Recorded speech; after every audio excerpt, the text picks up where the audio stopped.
Ready बच्चों, आज हम केमिस्ट्री का वन शॉट देखेंगे। सभी चैप्टरों का जो निचोड़ है उस पर चर्चा करेंगे और आपको आज ही रात में इसको रीड कर देना है। देख के जो भी ये क्वेश्चन है एक बार आपको स्मरण में आ जाएगी जो कैसे इसको बनाना। सबसे पहले हम सॉलिड स्टेट की चर्चा करते हैं। सॉलिड स्टेट में आपको सबसे पहले हमको पैकिंग इफिशियंसी आना चाहिए। पैकिंग इफिशियंसी में जो तीन प्रकार से हम देखेंगे। सिंपल क्यूबिक है जिसमें टोटल नंबर ऑफ एटम देखेंगे। द नंबर ऑफ 1/8 होता है प्रत्येक में, तो 1/8 गुने 8 बराबर कितना हो जाएगा 1। ये सिंपल क्यूबिक हो गया। सिंपल क्यूबिक हो गया। उसके बाद दूसरा होता है बॉडी सेंटर। बॉडी सेंटर इसमें आ जाएगा आपको बॉडी के बीच में रहेगा नंबर ऑफ एटम्स और कॉर्नर पर तो रहेगा ही। तो 1/8 गुने 8 plus 1 total number of atom 2 हो जाएगा। इसी तरह फेस सेंटर में देखेंगे, इसमें 6 फेसेस होते हैं।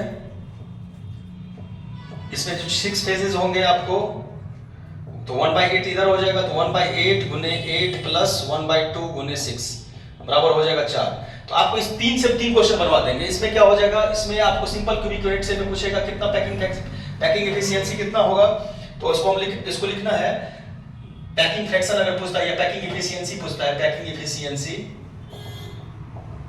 ऑक्यूपाइड वॉल्यूम बटा टोटल वॉल्यूम। ये तो आपको याद होगा। आपको याद रखना है सिंपल क्यूबिक का जो होता है वो 52.4% के लमसम में आएगा। 52.4% के लमसम में आ जाएगा, क्योंकि इसमें एक गोला होता है। एक गोला निकला है तो 1 गुने 4/3 पाई आर क्यूब, और इसका जो रेडियस हो जाएगा 8 आर क्यूब के बराबर होता है। 8 आर क्यूब गुने 100 हो जाएगा। इसके लमसम में निकल जाएगा। टोटल कटिंग करेंगे जब हम 52.5% के लमसम में लगेगा। अगर फ्री स्पेस पूछता है तो 100 में से इतना घटा देंगे। इसी तरह हमको बीसीसी का निकालना होगा, पैकिंग एफिशिएंसी। बीसीसी का आप निकालेंगे, इसमें कितना नंबर ऑफ गोला है 2 है, तो 2 गुने 4/3 पाई आर क्यूब।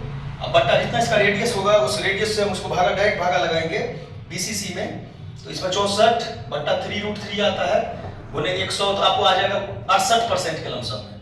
याद रखना बीसीसी में 68% और उसके बाद आता है एफसीसी। एफसीसी में जो आपको देखना है, इसमें 4 गोला है, जो 4 गुने 4/3 पाई आर क्यूब, और इसका जो रेडियस होगा आपको रेडियस ले लेना है 64। इसका रेडियस हो जाएगा आपको 8 into 8 आर क्यूब गुने 100, और ये आ जाएगा 74%। आपको बस इतना ही देखना है, बस हमको याद रखना है 52% ऑब्जेक्टिव में आएगा 68% और 74%। एफसीसी में 74% होता है। एक साथ एक चीज और, हेक्सागोनल जो होता है उसमें 12 गोल कोऑर्डिनेशन सपोर्ट करता है। इसमें इसका कोऑर्डिनेशन नंबर जो होगा कितना होगा 12 होगा हेक्सागोनल में। याद रखना है आपको, ठीक है। और उसके बाद आपको याद रखना है शॉर्ट की डिफेक्ट्स और फ्रैंकल डिफेक्ट्स, ये याद रखना है। शॉर्ट की में क्या होगा, equal number of cation anions are missing. इसमें होगा केटाइन आर मिसिंग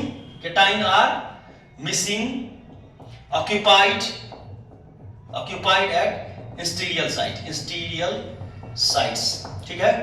जूम कर दे रहा हूं, इंस्टीरियर साइट होगा, ठीक है। अब ऐसे करके हमको क्या करना है, इसमें फिगर भी ड्रॉ कर देने, अगर पूछता है तो ठीक है उसमें हमको कर लेंगे।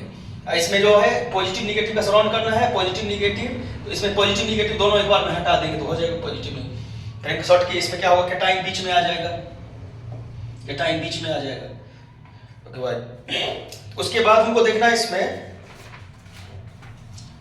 इसके बाद हमको व्हाइट देखना है, टेट्राहेड्रल में 4 याद रखना है। टेट्राहेड्रल में 4 होता है कोऑर्डिनेशन नंबर, ऑक्टा में 8 होता है, ऑक्टा में 6 होता है, सीएन इसका 6 हो जाएगा। चलो इसके बाद हमें मेन यही देखना था, उसके शॉर्ट की फ्रैंकल, और उसके बाद जो भी रहेगा मिला के लिख देना। उसके बाद हम चलेंगे सॉल्यूशन चैप्टर में चलेंगे। दूसरा चैप्टर है सॉल्यूशन का, चैप्टर नंबर 1 था।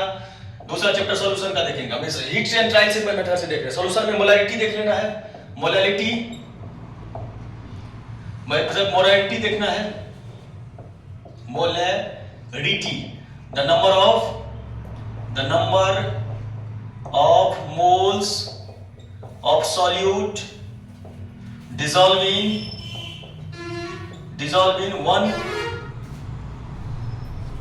लीटर ऑफ द सॉल्यूशन इसको क्या बोलेंगे हम लोग, मोलैरिटी बोलते हैं। सवाल पूछ देगा 24, इसमें पूछ देगा 20 gram of NaOH dissolve in 500 ml of water, 500 ml of water, find molarity. तो क्या करेंगे, फटाफट m निकालेंगे, इसमें WB गुने 1000 बट्टा MB गुने V, फटाफट लिखेंगे। 20 ग्राम लिख लेंगे, इसका मोलर मास निकाल लेंगे NaOH का, 1000 से मल्टीप्लाई करके 40 होता है NaOH का मोलर मास, और 500 से गुना कर लेंगे, जो वैल्यू होगा निकाल लेंगे, इसका मैं मल्टीप्लाई करके निकालेंगे। ऐसे करके बना molarity, same to same molarity भी बना लेना है। चलते हैं अब हम लोग ऑस्मोटिक प्रेशर की तरफ। ऑस्मोटिक प्रेशर दिया है, osmotic pressure, the flow of solvent, the flow of liquid, the flow of liquid, solvent to solution, solvent to solution, stop their osmosis. Stop करना है किसको, ऑस्मोसिस को स्टॉप करना है। ऑस्मोसिस को स्टॉप करेंगे बाय हाइड्रोस्टैटिक प्रेशर के माध्यम, हाइड्रोस्टैटिक प्रेशर के माध्यम से।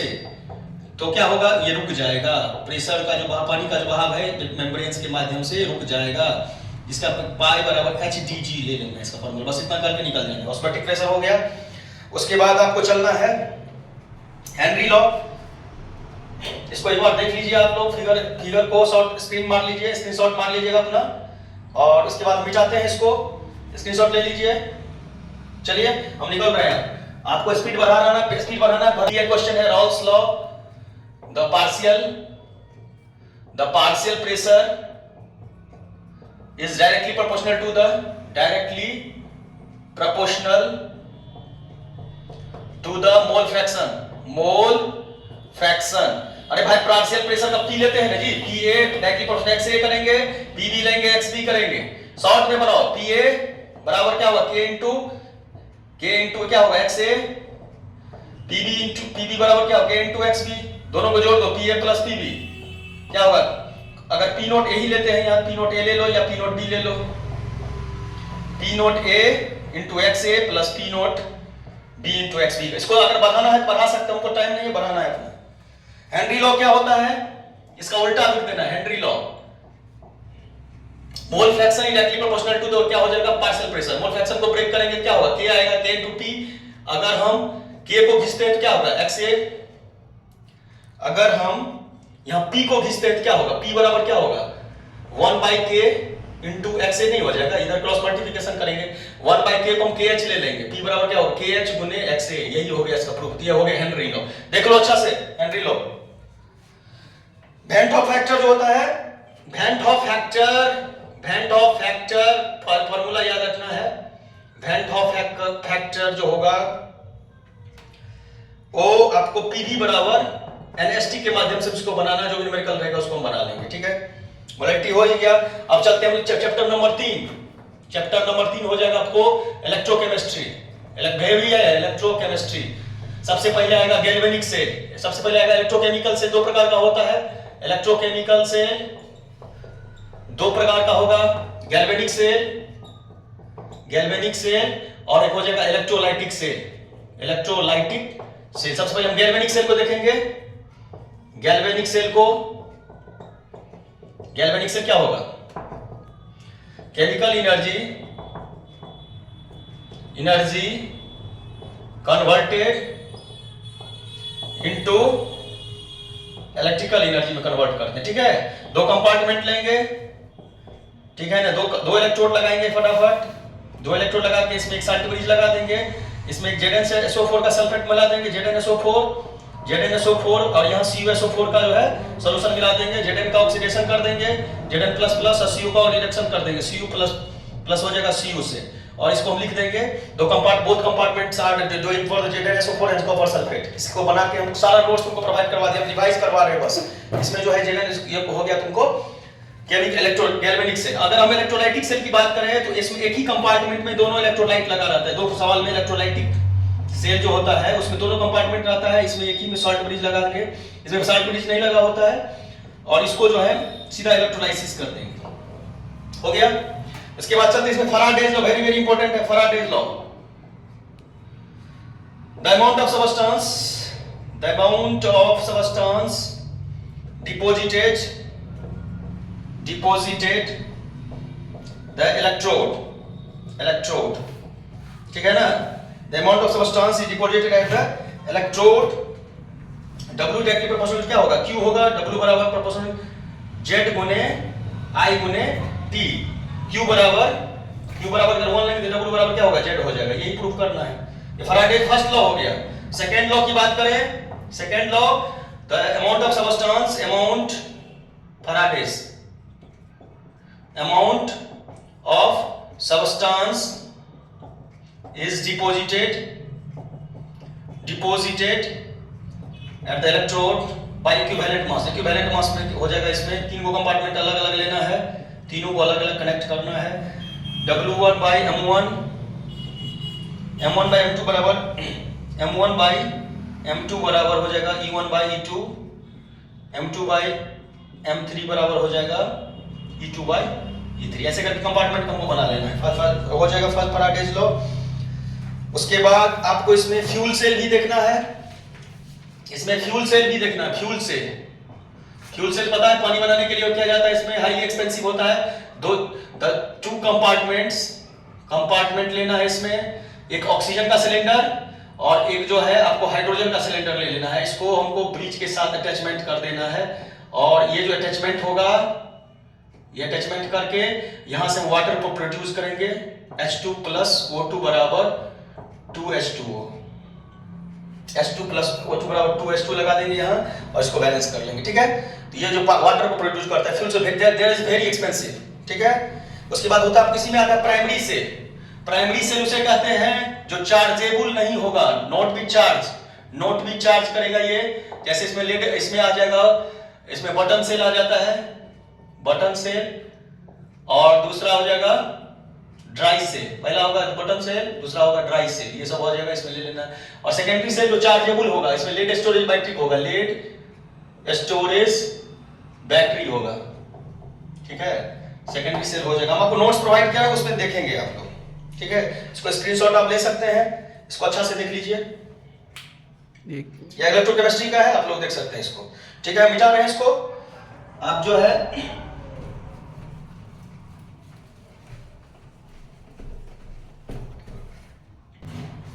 केमिकल काइनेटिक्स की ओर चलते हैं हम लोग। केमिकल काइनेटिक्स इसमें देखेंगे rate of reaction, the rate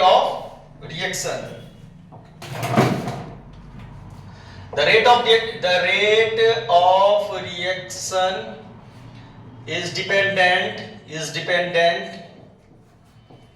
of the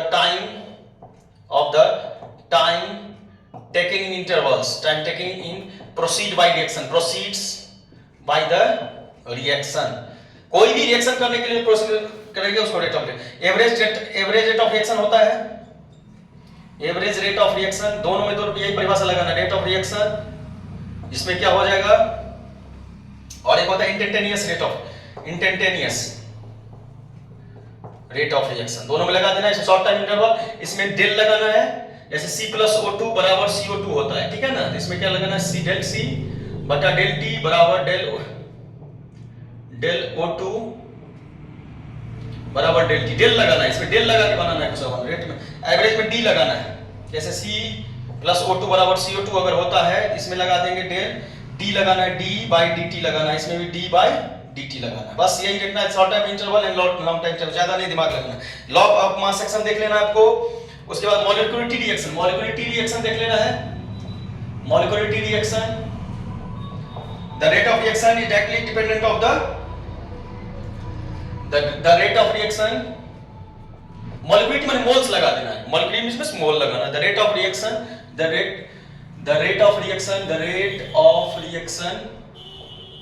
reaction involves stoichiometry. ठीक है, जो भी स्टोइचियोमेट्री में इसको देख लेंगे। उसके बाद ऑर्डर वाला तो हो ही गया। ऑर्डर में क्या होता है, ऑर्डर में होता है sum of power of the concentration. ठीक है, कैसे हो गया, N2 प्लस H2 बराबर NH3। एग्जाम्पल में ले लेते हैं। ठीक है, इसको बैलेंस कर लेंगे, कितना हो गया, यहाँ 2 लगाएंगे, यहाँ 3 लगाएंगे। अब इसके पावर कितना होगा, N2 का पावर क्या हो जाएगा 1, और H2 का पावर कितना हो जाएगा 3। इधर का पावर कितना हो जाएगा, NH3 का पावर 2 हो जाएगा। ऐसे करके सम ऑफ द पावर, अब पावर को जोड़ेंगे क्या होगा, प्लस पावर का जोड़ करके 1 + 3 बराबर क्या होगा 4 हो जाएगा। इसका पावर ऊपर में ले जाएंगे, इसका पावर ले जाएंगे, 3 1 4 हो गया। Sum of power of the concentration.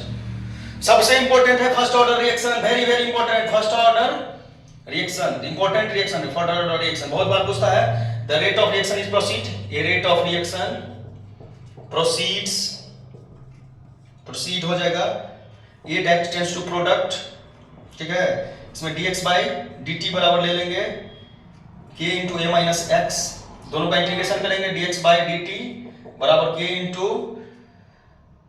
x - x। अब दोनों को हम सीधा सीधे लिखते हैं, इसमें दोनों का वैल्यू निकालेंगे, k बराबर हो जाएगा 2.303 upon t log a/a - x हो जाएगा। ये फंक्शन हम दिखा दिए हैं, इसको शॉर्ट लिख दिए, इसको बना के रख लेना है। इसका जीरो ऑर्डर रिएक्शन जिसका पावर 0 होगा, जीरो ऑर्डर जिसका पावर था वो 0, पावर 0 हो जाएगा। इसके अलावा हाफ लाइफ पीरियड होता है, हाफ लाइफ पीरियड, ये भी पूछता है। तो इसमें क्या करना है, यही फर्स्ट ऑर्डर रिएक्शन का जो है हमको ले लेना है।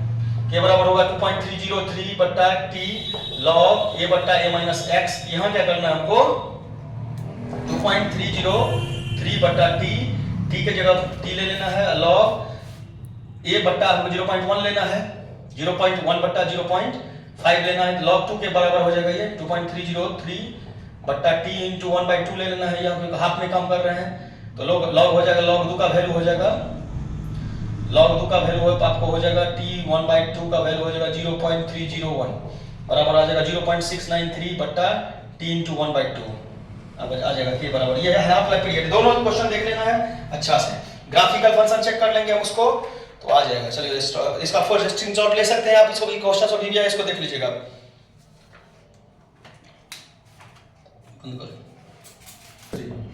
चलो बच्चों सरफेस केमिस्ट्री की तरफ, चलो बच्चों सरफेस केमिस्ट्री की तरफ। सरफेस केमिस्ट्री जो चैप्टर 9 लास्ट कर रहे हैं, इसको केमिकल केमिस्ट्री पढ़ा दिए।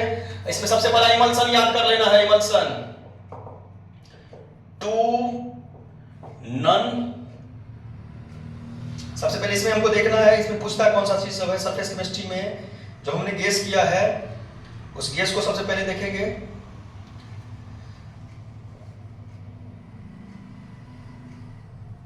इसमें लिखेंगे 2 immiscible liquid in one phases, दो अघुलनशील पदार्थ जैसे तेल और पानी, वाइल एक तरह का वाइल एंड वाटर और दूसरा क्या है वाटर एंड वाइन। इस पे हम डेरिवेशन करके निकल सकते हैं, ठीक है ना, इसको हम लिख लेंगे। उसके बाद हम देखेंगे एड्जॉर्प्शन जो ऊपर से एक्सटर्नल पार्ट पे जो बाहर की सतह से लगेगा उसको एक्सटर्नल एड्जॉर्प्शन बोलेंगे, जो होल बॉडी पे लगेगा। एब्जॉर्प्शन क्या होता है, होल बॉडी पे कंसंट्रेशन, होल बॉडी पे जो चिपकेगा उसको क्या बोलेंगे, ये होल बॉडी पे हो रहा है, इसको बोलेंगे एब्जॉर्प्शन, ठीक है। उसका सबसे टिंडल इफेक्ट बहुत इंपॉर्टेंट है, टिंडल effects, the scattering of light. अगर कोई आंख है, आंख से हम देख रहे हैं इधर से और यहां से रिफ्लेक्शन कराएंगे लाइट का, इसमें इसके कारण कैसा होता है, इसके कारण ब्लू कलर इन स्काई, ब्लू कलर्स इन स्काई, ठीक है। स्विंग, उसके दूसरा इसका ट्विंकलिंग स्टार जो है इसी के कारण होता है, टिंडल इफेक्ट के कारण इतना लिख देना है, हमको ज्यादा भी नहीं लेना, टाइम नहीं है हमारे पास। और इसके बाद हम चलते हैं सबसे इंपॉर्टेंट चैप्टर की ओर, मेटलर्जी की तरफ। सबसे पहले मिनरल्स देखना है, मिनरल किसे कहते हैं, खनिज, the whole products obtaining in the earth crust by complex and non complex, जो भी हो जाएगा, जो पृथ्वी के अंदर जो भी चीज मिलता है उसे हम खनिज कहते हैं, सीधा बात। और होगा in the form of metal in mineral से जो मोल निकालेंगे तो इसको मोल करेंगे, ऐसे करके लिख लेना है। रोस्टिंग हो गया, प्रेजेंस ऑफ एयर, स्मेल्टिंग होगा, एब्सेंस ऑफ एयर हो गया। उसको extraction of iron, very important, extraction of iron, देख लेना इसको। आयरन जो होगा लोहा का निष्कर्षण, एकदम वीवीआई क्वेश्चन है, इसको अच्छा से याद कर लेना है। इसमें सबसे पहले क्या करना है हमको, कंसंट्रेशन कर लेना है, कंसंट्रेशन, रिमूवल इंप्योरिटीज करना है, रिमूवल इंप्योरिटीज, उसके बाद रोस्टिंग करना है, रोस्टिंग करना है प्रेजेंस ऑफ एयर में। उसके बाद इसको भट्टी में ले जाना है, और भट्टी में ले जाने के बाद इसको गर्म करना, 523 में करेंगे तो इस 523 पे ले जाएंगे इसको, तो यहाँ आ जाएगा 3Fe2O3 को CO के साथ गुना करेंगे, भाग करेंगे तो O4 प्लस CO2 आ जाएगा। उसके बाद तुमको 1123 में Fe3O4 FeO प्लस CO, ये आ जाएगा Fe प्लस CO2, और तीसरा हो जाएगा उसके बाद 1673 है CO2 प्लस C बराबर 2, CO हो जाएगा कार्बन मोनोऑक्साइड। लास्ट में हमको करना है C प्लस O2 बराबर CO2 निकाल लेना, तुमको ये 2170 पे निकालना है, या मीट करके लोहा बना देना। उसके बाद एक्सट्रैक्शन जो निकालना है, extraction of copper from copper pyrite, copper pyrite में ठीक बना लेना है। इसमें इसे सल्फाइड ओर से कंसंट्रेशन करना है, इसका कंसंट्रेशन करना है सल्फाइड ओर से, सल्फाइड ओर से, या आयरन कॉपर का है निष्कर्षण, देख लो अच्छा से। और इसका एक रिएक्शन तुमको अच्छा से लिख देना है, इसमें कॉपर का जो रिएक्शन लिखोगे एक रिएक्शन तुमको अच्छा से लिखना है, उस रिएक्शन का नाम होगा Cu2S प्लस 2Cu2O, टेंस में रखना है 2CCu प्लस SO2, ठीक है। ये कंसंट्रेशन हमको अच्छा से लिख लेना है। उसके बाद एल्युमिनियम का देख लेना है, एल्युमिनियम का इलेक्ट्रोलाइसिस होता है, इलेक्ट्रोलाइसिस होता है, फिगर बना लेना ऐसे करके, चार को देके पॉजिटिव निगेटिव में, और Al2O3 को तोड़ देना है। Al2O3 को हम तोड़ेंगे तो हमारे पास आ जाएगा 4 एल्युमिनियम प्लस यहाँ जाएगा 3O2, ठीक है, इसका एल्युमिनियम का हो गया। उसके बाद हम सबसे इंपॉर्टेंट पढ़ेंगे इसमें सल्फ्यूरिक एसिड, सल्फ्यूरिक एसिड में वॉल्यूम H2SO7 को जब H2O मिलाते हैं तो ये आ जाता है H2SO4, फिगर बना के ऐसे धकेल देना है, इसको सभी में अटैच कर देना है, लास्ट में सल्फ्यूरिक एसिड निकाल देना, वॉल्यूम से बनता है ये, ठीक है ना। उसका ट्रांजिशन एलिमेंट जो प्रिपरेशन ऑफ ट्रांजिशन एलिमेंट हो जाएगा। और EN निकालने वाला हम सारा समझा दिया है, EN सब निकालने के लिए, EN निकालने के लिए समझा दिया गया है। और इसमें एटॉमिक नंबर से ऑक्सीडेशन नंबर, ये एटॉमिक नंबर इसका फार्मूला लिख दिया गया था। इसमें तुमको एटॉमिक नंबर से ऑक्सीडेशन नंबर घटाना है, ऑक्सीडेशन नंबर घटाना है। उसके बाद आपको करना है क्या, लिगेंड गुने 2, लिगेंड्स गुने 2, जैसे K4FeCN6 का, K4FeCN6 का करना है तो हम निकाल लेंगे। इसमें पोटेशियम का फेरस का 26 हो जाएगा, इसका ऑक्सीडेशन नंबर आपको निकालना होगा, -2 होगा, इसका ऑक्सीडेशन नंबर -2, और इसमें 6 गुने 6 × 2 बराबर हो जाएगा 36 के लमसम में, 36 के लमसम में आ जाएगा, ठीक है। इसको फोटो ले लीजिए आप, इसका जो है बंद करो, अब ऑर्गेनिक पढ़ेगा।